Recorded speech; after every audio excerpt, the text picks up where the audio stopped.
Ladies and gents, we finished Metro 2033, and I really enjoyed it. Let's take a look through our time with this game.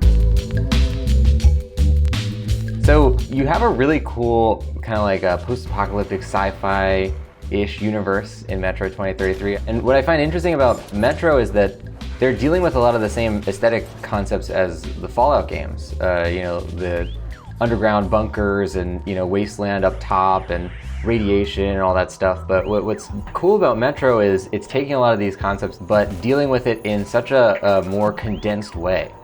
Because in this game, it's not open world, it's just a linear storyline. And what they're able to do by doing that is have so much more detail packed into every single area. I dream of them every night. There I am, commanding my squad. But their guns are down, and everybody's drunk. These walking corpses are attacking, and I'm screaming, "Open fire, you bitches! Open fire! Fire!" But my men can't hear me.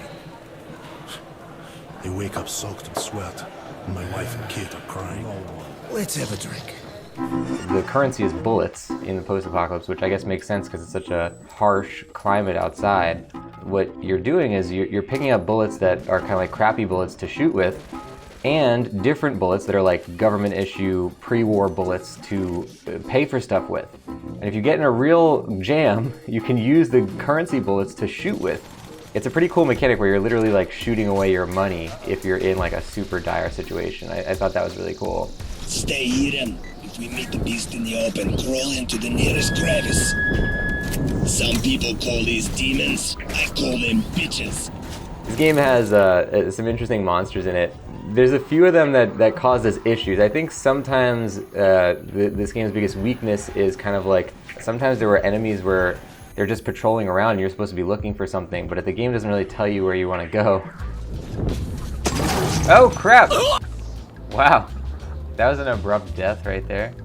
There's one sequence in particular, it's like a stealth sequence with what are called the librarians, which are these like really aggressive guerrilla type things that just like, if they see you, you're basically dead. Like the game gives you this idea of a mechanic where you can like stare them down and they'll stop attacking you, but all the staring down really does is delay the inevitable. I never figured out how to actually stop them from attacking.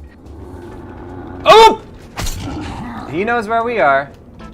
Maybe I was missing something, I probably was, but the game didn't really communicate it well enough. I appreciate the open-endedness of a lot of the missions where you just, you look at your clipboard that you open up.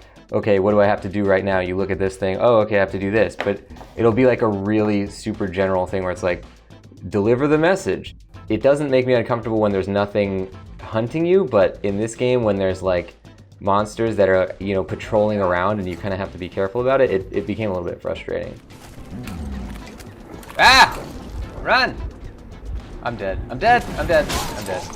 Damn, I don't really get this. This game had a lot of collectibles, which I really appreciate. If you are looking around in every nook and cranny like I tend to do when I play games, they're gonna reward you with something. There's a lot of journal entries that you can find, which are, it's weird because you're picking up a journal on the ground, but it's actually your, inner monologue thing that you're reading. I'm used to danger, used to the fragility of human life. I saw with my own eyes monsters that shouldn't exist.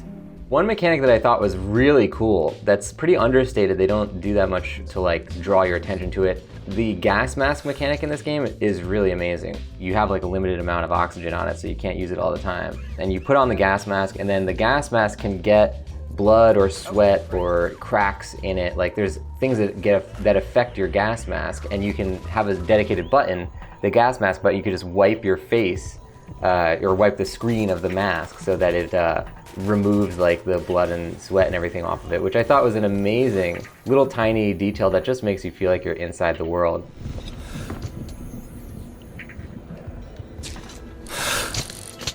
Be really careful now. Overall, this game is pretty incredible. I would recommend picking it up. They have a remaster, which is what we played. It's called Metro 2033 Redux. I think this game is really good. I enjoyed playing it on stream a lot. I'm looking forward to playing the other ones in the franchise. Thanks for watching, everybody. Let me know what you thought of this video or of Metro 2033 and how stupid you thought I was for not getting all this stuff in the comments section. If you want to see more of these looks into games or behind the scenes of my streams, make sure you follow this YouTube channel called Voice of Nick Vlogs. And of course, if you want to find my live content, you can go to twitch.tv/thevoiceofnick. I'll see you guys next time. Bye-bye.